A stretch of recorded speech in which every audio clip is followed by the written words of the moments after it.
Madame, Monsieur, bienvenue. Vitamine B est aujourd'hui à Gagnières. Nous parcourons les psaumes avec toutes sortes d'artistes et aujourd'hui nous avons quelqu'un qui est très impliqué auprès du monde des artistes, Udo Jut. Udo Jut, bonjour. Bonjour, Alors Serge. bienvenue ici. Vous n'êtes pas directement vous-même impliqué dans un atelier ici à Gagnières, ou vous n'animez pas une session sur la danse Non. gospel ou sur l'arrangement musical, mais vous êtes quand même très impliqué dans le cadre des écoles Psalmodia. C'est exact. Je fais partie de l'équipe de direction ici à Gagnières et aussi de Psalmodia International qui regroupe au fait toutes les écoles et les centres de Psalmodia dans le monde. Alors aujourd'hui, on va parcourir ensemble le psaume 32 et un petit bout du psaume 33. Voilà. Pourquoi le choix d'un tel psaume ? Alors, premièrement, parce que ça représente la motivation pour moi personnellement de mon engagement de longue date à Psalmodia et dans la musique et les arts en général. Et en quoi ce psaume 32 représente justement cette motivation, ce qui vous habite par rapport à la musique, par rapport à un chant nouveau ? Oui, vous voyez, donc, le psaume, il continue au fait. Oui, vous le faites continuer Oui, au c'est ça. psaume 33. Oui, mais c'est inévitable. En disant, célébrez l'Éternel avec la lyre et louez-le avec la lutte à 10 cordes. Donc, ils étaient déjà très modernes, hein, on s'entend. Chantez en son honneur un cantique nouveau. Jouez de tout votre art afin de l'acclamer. Alors, ça, c'est le but, ou un des buts de Psalmodia.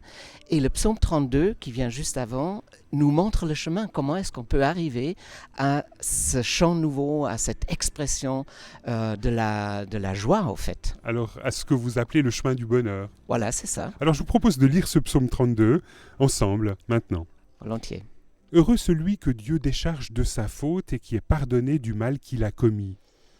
Heureux l'homme que le Seigneur ne traite pas en coupable et qui est exempt de toute mauvaise foi.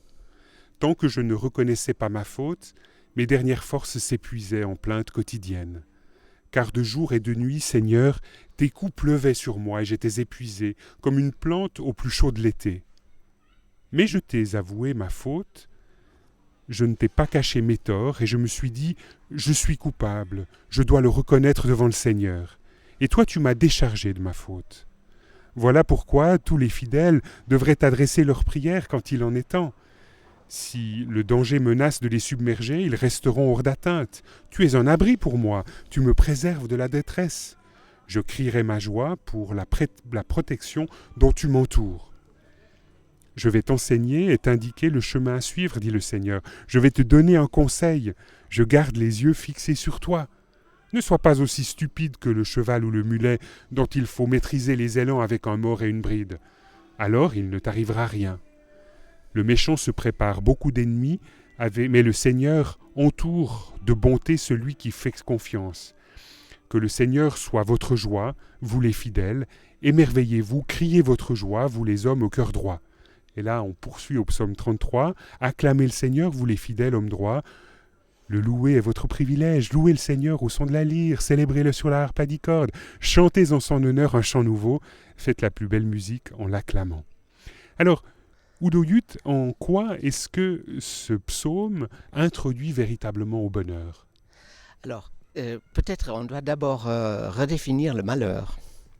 Parce que ici, on se trouve dans un chemin pour sortir justement d'une détresse, d'une difficulté énorme qui trouve sa raison, sa racine dans le péché. Donc Et- là, le psalmiste, l'auteur du psaume, a commis une faute. Oui. Et manifestement, Oui. sa conscience se porte Oui. mal. Oui. Il est comme Oui. ravagé dans son intérieur par la faute Oui. qu'il a commise. Oui. Et ça, c'est quelque chose, disons, je crois que chacun à sa manière peut vivre ça. Moi, je l'ai vécu. C'est ma faute relationnelle par rapport à quelqu'un d'autre. Et là, vous diriez que ça vous ravageait, que vous étiez Absolument. quelque part Oui. comme pourri de l'intérieur. Oui, jusqu'à la dépression grave, avec internement et tout ce qui en suivait, jusqu'au jour où, d'une manière très claire, j'ai dû faire le choix de dire oui au pardon de Dieu. Donc là, Inimaginable. concrètement, vous avez dû, par rapport à cette faute relationnelle, dire Non, Seigneur, je n'ai pas raison, je te demande pardon. C'est pire, c'était plus fort encore que C'est ça. plus fort que ça. Oui, parce que c'était, si j'ose dire une fois comme ça, ma faute que j'avais faite me détruisait tellement à l'intérieur, ce qui est très très bien décrit ici, et je ne pouvais ni me pardonner moi-même, ni accepter que Jésus me pardonnait. Jusqu'au moment où j'ai pu dire, j'accepte que toi, Jésus, tu prends sur toi ce que moi j'avais mérité. Et là, il y a la grâce qui est entrée dans ma vie, il y a le pardon qui est entré dans ma vie, et ça a établi une relation fantastique avec Jésus, encore aujourd'hui valable, et qui a commencé à motiver au fait tout le reste de ma vie. Mais là, au niveau de cette dynamique de pardon, donc il y a eu à la fois reconnaissance de votre faute, oui, tout à fait. Et puis en même temps, est-ce que vous êtes approché de la personne que vous aviez offensée? Non, même pas. Même pas. Même pas, parce que j'ai réalisé que c'était essentiellement par rapport à l'autre personne, d'accord, mais aussi par rapport à Dieu. C'était aussi mon rejet total, ma rage contre Dieu pour certaines choses, etc. Et le mal était tellement fort que j'en avais besoin de...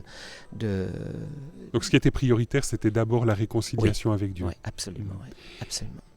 Et puis là, comment est-ce que ça s'est passé concrètement? Donc vous, si on reprend un peu les mots du psaume, vous étiez desséché, vous étiez épuisé, vous étiez comme une plante au plus chaud de l'été, donc sèche et sans grande vigueur. Et l'aveu de la faute vous a vraiment renouvelé. Absolument, oui, absolument. Et en quoi ça s'est... Comment ça se montre? Oui, c'est ça, en quoi ça s'est montré. Est-ce que vous avez véritablement connu une sorte de résurrection? Lente. Lente. Oui. Qui a duré certainement une dizaine d'années, mais un chemin de restauration, un chemin d'apprendre le bonheur.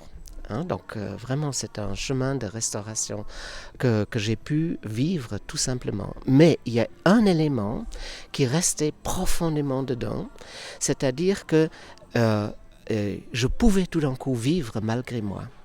Moi-même, je me considérais comme nul, hein, comme détruit, comme intérieurement détruit. Mais là, Dieu m'a permis de vivre malgré moi.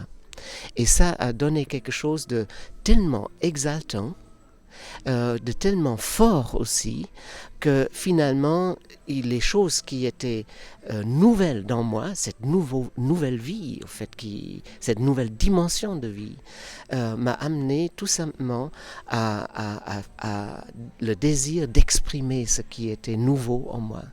Et s'il dit après un chant nouveau, on ne peut pas faire autrement que de faire ressortir ce qui est nouveau, ce que Dieu a créé en nous. Donc si on comparait le Udo d'avant et le Udo d'après, il y avait quoi comme différence entre les deux? Avant, c'était les pleurs, et après, j'ai commencé à vraiment pouvoir être heureux. Et à entrer dans une louange à l'endroit de Dieu. Voilà. Ouais. Et ça, vous nous dites, c'est le chemin vers le bonheur. Vous avez l'impression que tout un chacun devrait, lorsqu'il a commis une faute, passer par un peu le processus que décrit ce psaume, c'est-à-dire l'aveu de la faute, ne pas se laisser ravager par le remords, et puis après goûter à cette reconstruction que Dieu propose? Je le formulerai un peu autrement.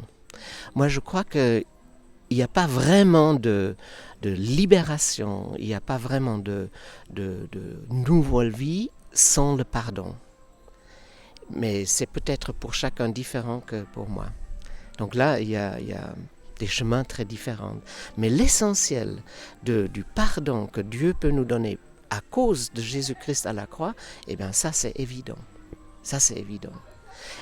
Et pour moi, cette joie aussi, cette plénitude, ce plaisir de vivre quelque chose de passionnant avec Dieu, comme nous on le vit ici à Psalmodia, c'est vraiment extraordinaire. Et là, concrètement, donc, on voit bien un peu en quoi ce psaume est quelque part très lié à l'histoire Oui. aussi de Psalmodia. Oui, tout à fait. C'est oui. qu'il y a dans le cadre de Psalmodia un désir de promouvoir justement des instruments Oui. et une capacité à entrer dans une louange de Dieu. Donc est-ce que vous diriez quelque part que finalement vous trouvez en Psalmodia l'aboutissement de ce chemin de pardon que vous avez connu en son temps ? Oui, dans une certaine mesure, oui, ça c'est certain. Vous voyez, je vous ai dit comme on a besoin de sortir de ce qu'on vit à l'intérieur. Et je crois que la vocation ou la vision de Psalmodia va dans le sens de dire exprimer ou de pouvoir exprimer la foi à travers l'art. Vous voyez, l'art actuellement, ou disons une fois la foi, très souvent ça a été cérébral, c'était vocal, c'était le verbe, c'était la prédication, c'était les messages, etc. C'est quelque chose qui passe par là. Par la tête, oui. Par contre, l'art a la tâche, je dirais, Ou la la capacité. possibilité, la capacité justement de communiquer quelque chose qui est non-verbal, mais qui est beaucoup sorti du profond de soi-même. Quand vous voyez ici tout d'un coup des personnes qui font des peintures qu'ils n'ont jamais pu s'imaginer avant, il y a quelque chose qui sort. C'est quand vous entendez des jeunes qui chantent ou qui dansent, etc., on exprime quelque chose du vécu à l'intérieur, de la foi, mais sans dire des grandes prédications, etc., etc. Et ça, pour moi, c'est l'essence même de ce psaume aussi. Et une foi qui est passée par cette prise de conscience de l'importance de recevoir le pardon de Dieu. Voilà. Au travers de la personne du Absolument, Christ. absolument. Oui. Ouais. Udo Jut, merci beaucoup de nous avoir accompagnés dans la méditation de ce psaume 32 et de quelques versets du psaume 33. Merci. Un psaume que vous avez réaménagé un peu pour l'occasion. Madame, Monsieur, nous espérons que cette émission vous aura intéressé. Au revoir et à bientôt.